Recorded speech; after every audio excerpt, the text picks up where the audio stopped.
ASEAN maka Associação Nação Sira Sudeste Asiático niang, ASEAN nudar organização nebe composto husi Nação Sira e região Sudeste Asiático, hanesan moso organização internacional Sira Seluk, ASEAN ia ninia símbolo no significado.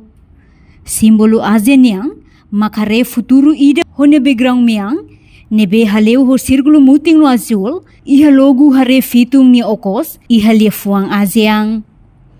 Portanto, geralmente, símbolo ASEAN significa estabelece paz, unidade no dinamismo, hanesan forçai ia sítio oficial ASEAN niang. Cor sira nebe ia símbolo ASEAN niang, representa mos cor primeiro sira husi emblema nacional sira, husi estado membro ASEAN niang hotu-hotu, hanesan relata ona ia website oficial ASEAN niang. Mai conhece significado completo husi símbolo ASEAN niang. Primeiro, hare futung ida iha clarang, representa mehi husi fundador sira ASEAN niang. Hare simboliza prosperidade fertilidade, no rico soing, nebe maksai hanesang esperança sira, husi nação hotu-hotu iha Sudeste Asiático. Enquanto, hare kain sanolo nebe kesi hamotuk, ne representa número membro ASEAN, nebe kesi ho unidade no solidariedade.